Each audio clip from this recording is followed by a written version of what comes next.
tell us what are traumatic relationships and what are the key signs to look for? Well, from my experience, traumatic relationships is anything that is abusive, emotionally, mentally, physically, and even sexually.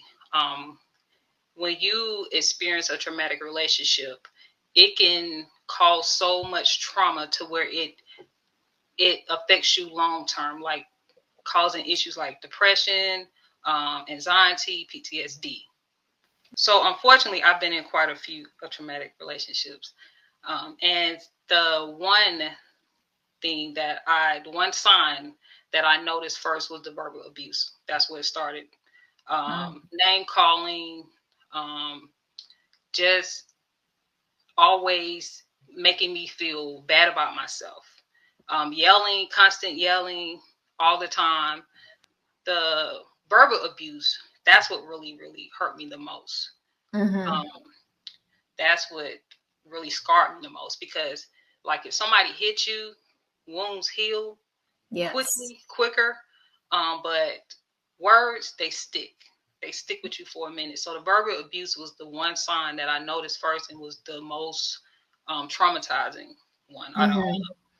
And another sign was the person was very um, short tempered. They couldn't control their anger. They got mad easily. Like it didn't matter what I said, what I did. They became angry. Um, and that really, really affected my self esteem. It really made me just feel bad about myself. And I was always trying to keep the peace so they wouldn't get an attitude, but nothing worked. They always had an attitude. Another sign was the person was very, very controlling. It had to go their way. Like I felt like I couldn't even share my opinion because the moment I shared my opinion, they was ready to argue. So a lot of times I kept my feelings to myself and I dealt with it. I dealt with whatever um, abuse that they was giving me. The most severe one was the physical abuse. Mm-hmm. So it always started off slowly. Like Yes. started with the shoving. I used to think it wasn't no big deal. We're like, oh, they just shoved me. But then it turned into grabbing. They would grab me.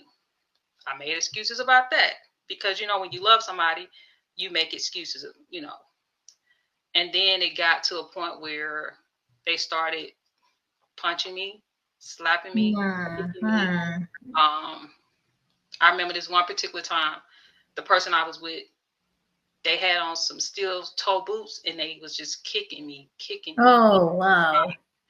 Um, yeah, it was it was quite painful. And it was people in the house. Nobody came to help me. Nobody came to help me. And at the time, I was very, very small. And this person was kind of like, on the bigger side. So, Yeah. yeah, that was some of the things, some of the signs, some of the things that I experienced. Oh, wow. I'm sorry. I'm Oh, no, sorry. it hurt then, but, I heal Oh, and yeah. Oh, yeah. I'm good now. But just you talking is just like, oh my gosh. Yeah, So yeah. I just want to reiterate some of the things that you said so that our viewers can take note of Yes, these early signs.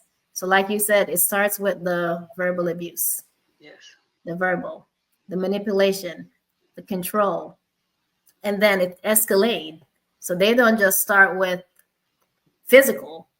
It's just that the early signs, look out for those early signs and do not wait until someone put their hand on you for you to say, oh my gosh, I'm in an abusive relationship. I always tell people we're not God. We can only do Yeah. so much. You gotta let them go to God if they choose or go to therapy, but don't stay in an abusive relationship because you think you can help them because you can't. You can't. You can't. Okay, so how can one begin the process of healing after leaving such a relationship? I had to go to God. Like I had to ask God to help me to heal from Mm-hmm. the abuse I experienced in that relationship. Um, Talk to somebody, like seek help. That's so important. Like talk to somebody because you can't do it alone. You really can't do it alone. Um, there are so many resources out there that can help you in that process. So you said that your first step was to go to God. Yes. And then after that, what happened? What was your next step? I actually was at a church at that time, and I joined a group. It was a women's group.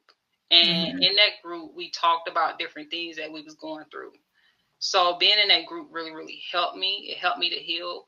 It honestly, it helped me to walk away, because the healing process, it started way before I left those relationships. And that's one thing that people need to know. You don't start the healing process after you leave. You have to start it before you leave. Because if you start it after you leave, a lot of times you're going to go back. And I knew I couldn't go back. Wow. So I had to connect myself with other people who have experienced that, so I can get it out. So I could come to terms with what I was feeling, what I was going through. So that group, I still thank God for those ladies, because it really did help me. It helped me a lot.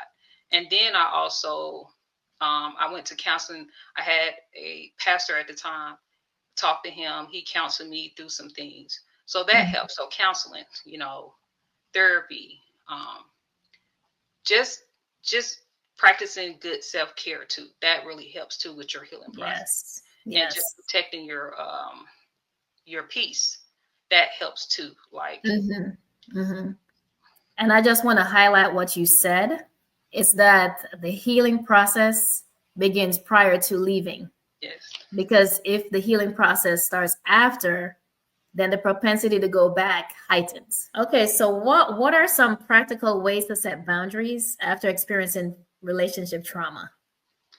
Okay, boundaries wasn't always my thing, because like I said, I had a big heart. So I didn't know how to do it at first. And so I had to learn how to do it.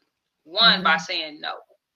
I had to say no to things that I didn't want to do, instead of forcing myself doing things. Standing on my no. No, I don't want to do it, and without explanation. Right. And I've had people ask me, why not? I'm like, no is a complete sentence. No, I don't have to say why. This is my boundary. Yes. Just standing firm on your morals, your values, your beliefs. Just making sure you do that, and putting yourself first, making yourself a priority, knowing that these boundaries are here for you, to protect you, to keep you safe, to give you the peace that you need. Because sometimes people come in your life and they interrupt your peace. Yes. You don't want that. So you have to set those boundaries. You have to make sure those boundaries are there. You can't compromise your boundaries. I stress that enough. Do not compromise your boundaries to please anybody, even your children. We can love our kids, but we got to have those boundaries, and we got to make sure we keep those boundaries. Yes. Do not compromise your boundaries. No. Do not for anyone. No. Because it's easy, because I know I used to waver. I set my boundaries, but maybe my boundaries are too too tough. Like maybe I need to loosen up a little bit. But then every time I did that, then who ended up being hurt? Me. Yep. So yes. So I agree with you. One thing we have to remember is that not everybody is the same. So don't take that pain from your previous relationship into your new relationship.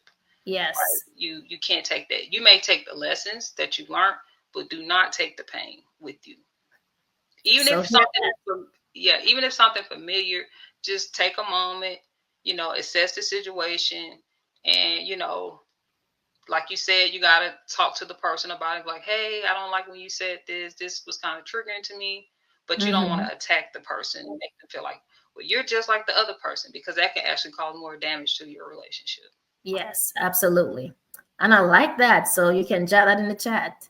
Take the lessons from the previous relationship, not the pain. Not the pain. You take the lessons.